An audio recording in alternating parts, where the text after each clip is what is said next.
सम्पूर्ण नेपाली दाजुभाइ दिदीबहिनीहरूमा यो संयुक्त जनआन्दोलन समितिको तर्फबाट म नमस्कार भन्न चाहन्छु।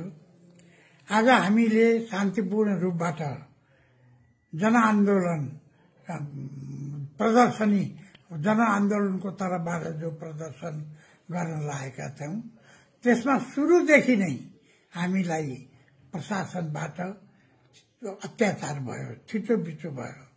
म गाडीबाट बनाएको मञ्चमा जानको निम्ति ओर्लिँदाखेरि नै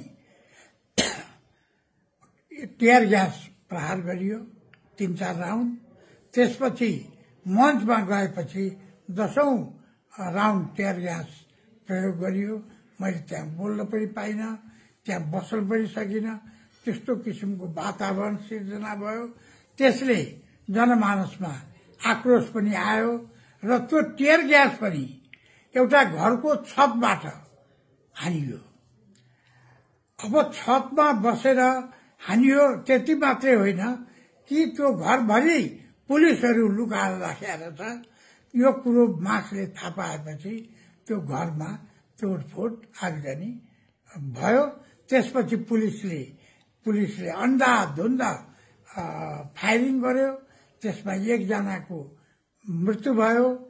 त्यो सबिन महर्जन उहाँ किर्तिपुरको उहाँको देहावसान भयो। अब कयौं दर्जनौं 1 दर्जन जति मान्छेहरू घाइते भएका छन्, विभिन्न अस्पतालमा छन्। यो दुःखद हो र म सबैप्रति हार्दिक सहानुभूति व्यक्त गर्दछु र उहाँहरूको उचित उपचारको व्यवस्था हुनु पर्यो। यो सबै पनि गभर्मेन्टले गरोस् र सबिन महर्जनलाई उचित क्षतिपूर्ति उसको परिवारले पाउनुपर्छ भन्ने पनि माग गर्दछु।